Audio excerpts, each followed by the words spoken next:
I've heard Bob mention what he feels about Tyson Fury returning to the ring. And he was like, well, don't come back, Tyson. He's had a good run. He's had a great career.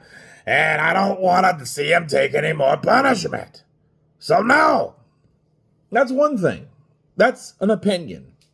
That's how he feels. Remember, he said something similar like that with Pacquiao, but actually that turned out to be a farce, simply based on the fact that he just didn't want him to fight Terrence Crawford, which he still had Terrence Crawford. And, of course, Manny asked for $20 million, right? So there you go. But this here is altogether different.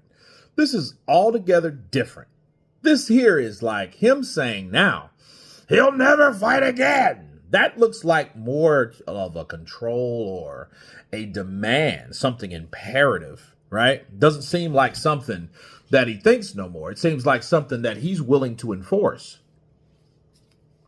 And my counterpunch to that is, this is the Gypsy King. Nobody tells Gypsy King what to do and what not to do, period. We've learned that from Tyson Fury. So Bob saying he'll never fight again is like him saying that Jarrell Miller will never fight again when Jarrell Miller failed that second drug test. Remember that? He's talking as though he has a choice in the matter, and he does not. Because what will happen is Bob is saying he'll never fight again. So we can assume that Bob is not going to put the energy or make the decision to co-promote Tyson Fury over here in the States. That's all that tells me, right? Now, if he comes back, that's one thing, but him taking that stance, when Bob, the older he gets, he's like 94 years old now, he doesn't, I think it's like he is always one day away from not giving total a shit about what he says. He doesn't care about anything that he says nowadays, so anything that comes off the dome, he's saying, which I think is absolutely hilarious because I'm hoping to hear more things from Bob Arum as time goes by, right? And him saying that about Tyson Fury, I think is wrong because, you're saying that a fighter has taken too much punishment. Did he get knocked out the last fight? No. Was he supposed to be stopped the fight before that? Sure he was. But he went 12 rounds twice with a guy that beat him twice, but the only guy that got him on paper.